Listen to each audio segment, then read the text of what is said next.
여러분 안녕하세요. 호수파파입니다. 오늘은 한 구독자님의 질문으로 영상을 꾸며봅니다. 확정일자가 20년 4월 28일, 전입신고가 20년 5월 29일. 그런데 전세입자가 6월 11일에 임차권 등기 명령을 완료하고 9월에 전입을 뺐습니다. 대항력은 누가 갖는 건가요? 이런 질문이에요. 자, 시간 순서에 따라서 정리해 보겠습니다. 새로운 임차인이 4월 28일에 확정일자를 먼저 받았고 5월 29일에 전입신고를 했습니다. 보통 전입신고를 하면서 동시에 확정일자를 받긴 하는데 좀 특이한 케이스긴 해요.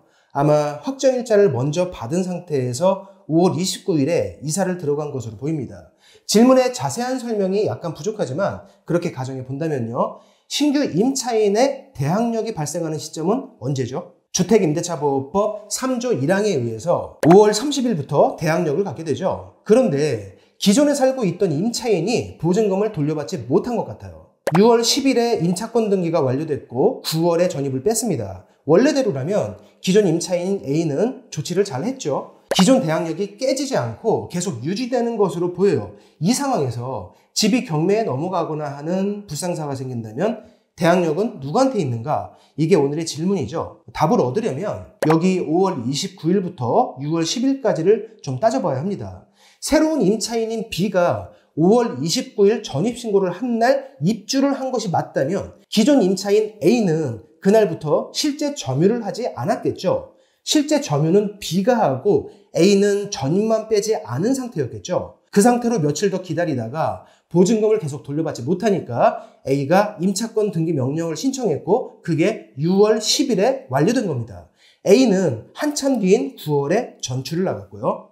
전출은 중요하지 않습니다. 이건 중요하지 않고 6월 10일에 이루어진 A의 임차권 등기가 중요한데요. 이게 효력이 있다면 대항력은 A가 갖는 것이고요. 효력이 없다면 대항력은 B가 갖는 것입니다. 참고로 한 집에 두 개의 전입이 가능한 것이냐? 네, 가능합니다. 별도의 세대 구성을 할 수 있고 별도의 전입 신고를 할 수 있어요.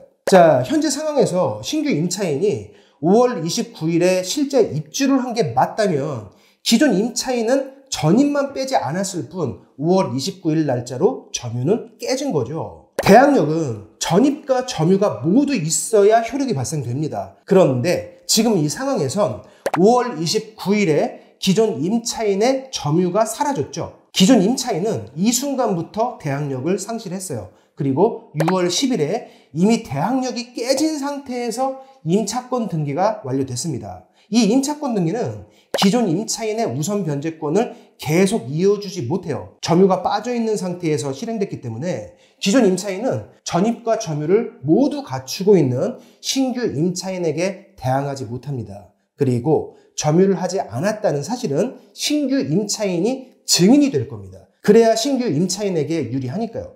즉, 집이 경매에 넘어갈 때 대항력은 신규 임차인인 B가 갖는 거예요. 그래서 제가 임차권 등기 명령에 대해서 설명할 때마다 반드시 등기부에 기재된 후에 짐을 빼야 한다고 강조했던 겁니다. 자, 언뜻 보면 좀 혼동될 수도 있는데 대항력의 개념을 잘 알고 있는 상태에서 하나하나 날짜별로 짚어보면 답을 낼 수 있습니다. 오늘은 우리 구독자님 시민의 발 넘버1님의 질문으로 영상을 만들어 봤어요. 저는 다음 영상에서 계속 뵙겠습니다. 고맙습니다.